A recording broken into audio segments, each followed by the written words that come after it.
These are shots of Boris Johnson as he has just now left Buckingham Palace to head to Downing Street. He's now officially the Prime Minister of the United Kingdom and Northern Ireland.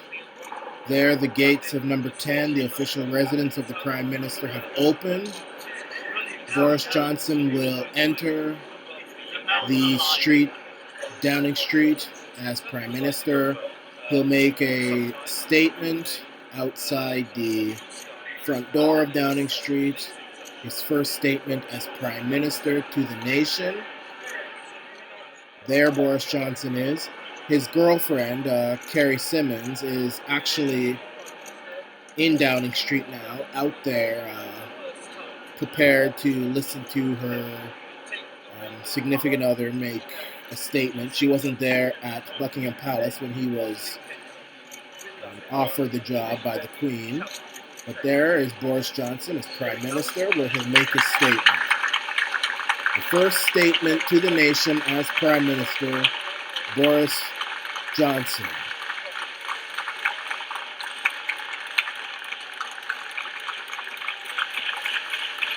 Good afternoon. I have just been to see Her Majesty the Queen, who has invited me to form a government, and I have accepted.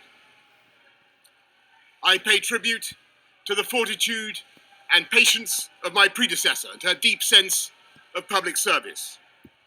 But in spite of all her efforts, it has become clear that there are pessimists at home and abroad who think, after 3 years of indecision, that this country has become a prisoner to the old arguments of 2016.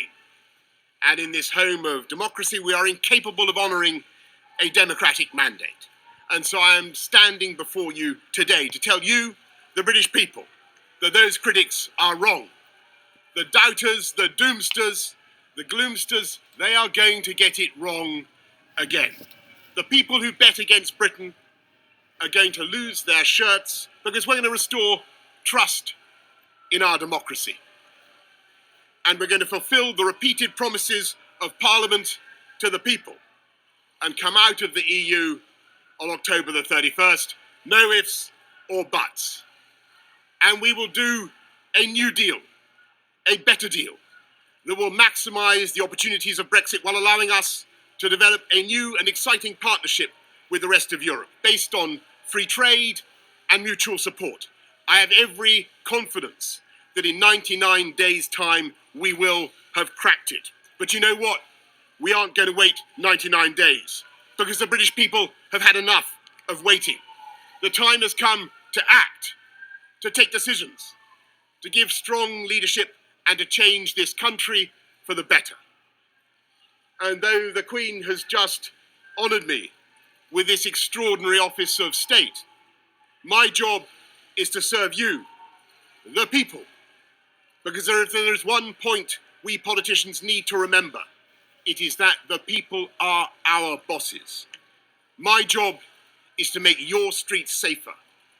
And we're going to go in with another 20,000 police on the streets, and we start recruiting forthwith. My job is to make sure you don't have to wait 3 weeks to see your GP. And we start work this week with 20 new hospital upgrades and ensuring that the money for the NHS really does get to the front line. My job is to protect you or your parents or grandparents from the fear of having to sell your home to pay for the costs of care. And so I am announcing now on the steps of Downing Street that we will fix the crisis in social care once and for all with a clear plan we have prepared to give every older person the dignity and security they deserve. My job is to make sure your kids get a superb education wherever they are in the country, and that's why we have already announced that we're going to level up per pupil funding in primary and secondary schools. And that is the work that begins immediately behind that black door. And though I am today building a great team of men and women, I will take personal responsibility for the change I want to see. Never mind the backstop, the buck stops here. And I will tell you something else about my job. It is to be Prime Minister of the whole United Kingdom. And that means uniting our country, answering at last the plea of the forgotten people and the left behind towns by physically and literally renewing the ties that bind us together, so that with safer streets and better education and fantastic new road and rail infrastructure and full fibre broadband, we level up across Britain with higher wages, a higher living wage, higher productivity. We close the opportunity gap, giving millions of young people the chance to own their own homes and giving business the confidence to invest across the UK. Because it is time we unleashed the productive power, not just of London and the South East, but of every corner of England, Scotland, Wales, and Northern Ireland.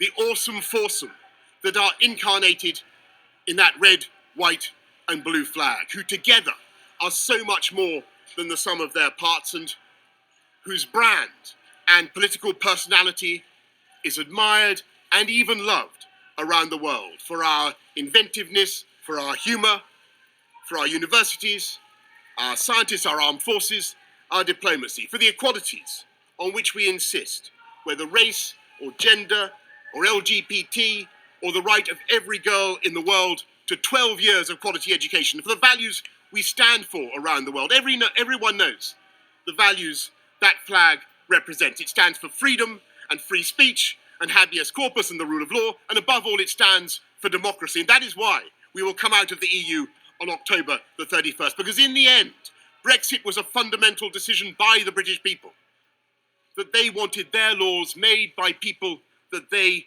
can elect and they can remove from office. And we must now respect that decision and create a new partnership with our European friends, as warm, as close, and as affectionate as possible.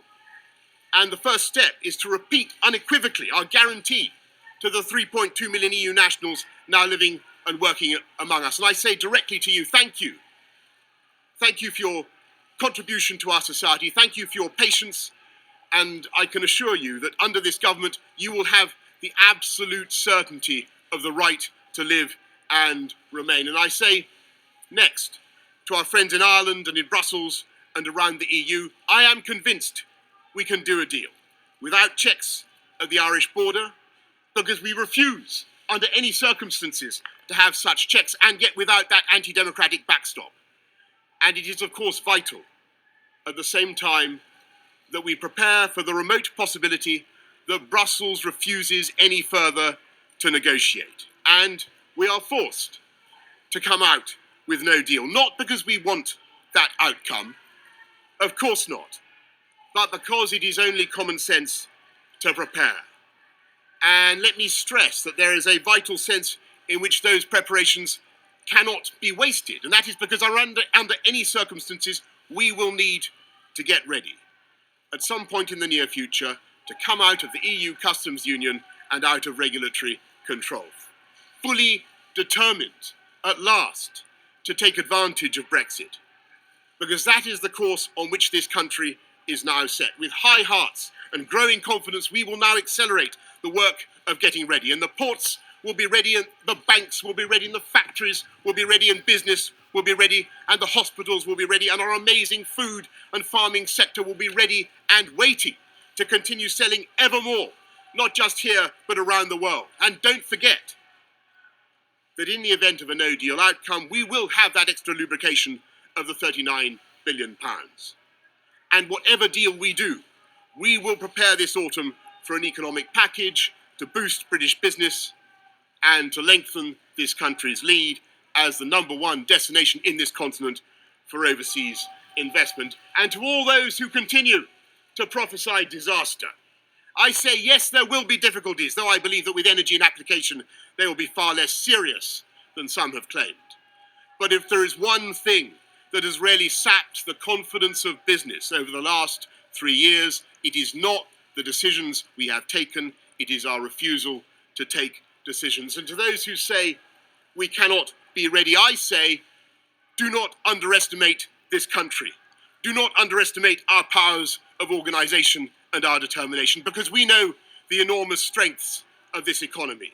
in life sciences, in tech, in academia, in music, the arts, culture, financial services. It is here in Britain that we are using gene therapy for the first time to treat the most common form of blindness.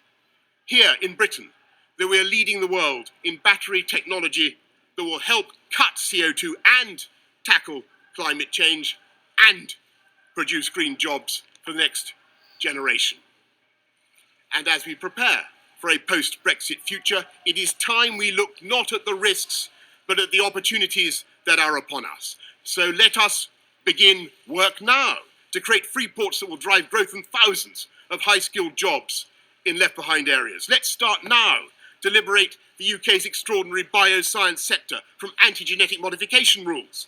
And let's develop the blight-resistant crops that will feed the world. Let's get going now on our own position, navigation, and timing satellite and Earth observation systems. UK assets orbiting in space with all the long-term strategic and commercial benefits for this country. Let's change the tax rules to provide extra incentives to invest in capital and research. And let's promote the welfare of animals that has always been so close to the hearts of the British people. And yes, let's start now on those free trade deals, because it is free trade that has done more than anything else to lift billions out of poverty. All this and more we can do now and only now, at this extraordinary moment in our history. And after 3 years of unfounded self-doubt, it is time to change the record, to recover our natural and historic role as an enterprising, outward-looking, and truly global Britain, generous in temper and engaged with the world.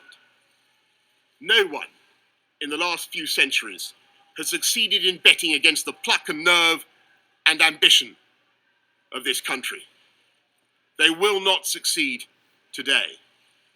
We, in this government, will work flat out to give this country the leadership it deserves. And that work begins now. Thank you very much. That's Boris Johnson, the new Prime Minister of the United Kingdom, born in New York City.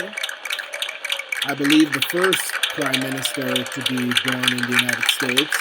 I could be wrong. Albeit born to British parents, raised in Britain. And now he is in the official residence of the Prime Minister of the United Kingdom. And there you have it, Boris Johnson, the first Brexiteer to be Prime Minister. Let's hopefully pray. Let's hope that he keeps his word. And let's also hope that he doesn't sell out to the United States. We've gotten out, Britain has gotten out of the clutches of the EU. Let's not go into the clutches of the Yanks with a bad trade deal. Let's put Britain back on its feet. This is the Arana